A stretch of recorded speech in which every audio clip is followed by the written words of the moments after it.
kuelewa yeye, ni lazima tutatumia nguvu zingine. Bwana asifiwe sana. Kuelewa kanisa ni nini ndani mwetu. Bwana asifiwe sana.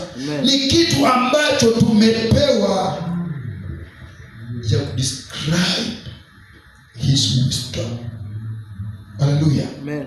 And that wisdom iko kwetu. Tumetambua tukisema kwamba mtangulizi ambaye ni John, Apostle John anasema kwamba yeye Mungu mwenyewe alitangulia akatupa nini?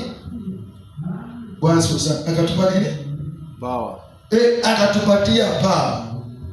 Hatuwezi bila power. Bwana sasa. Lazima tukue na nini?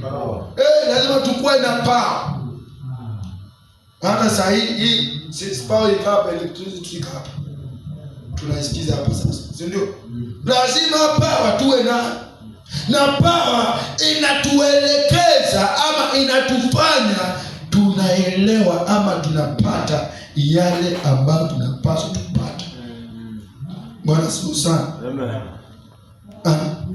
It is riches. Bwana siku sana. Amen. Ambapo ndio maana tumesema kwamba unaweza ukawa na mali uko nayo hapo, lakini hujui kama ni mali. Bwana siku sana. Amen. Na hiyo mali ambayo uko nayo Mr. Daniel, ni ya kwamba ni lazima utumie wisdom. Hallelujah. Amen. And that wisdom imefichwa ndani ya ile kitu ambao umekuwa ukisema kwamba ni ya yule. Bwana sasa. Amen. Ni wale chopis peke yao ambao wanajua hiyo, ndio peke yao wanaweza kusema. Mimi siwezi sema ni chopis. No. Bwana sasa. Amen. Unafaa utoke hapo useme sasa, kuanzia wa leo hata pia mimi nitakuwa chopi. Bwana sasa.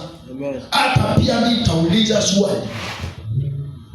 Na wakati ambapo umeuliza swali mara ya kwanza watu watacheka. Bwana sasa. Amen. Watu watafanya nini? Watacheka. The second, watu watacheka.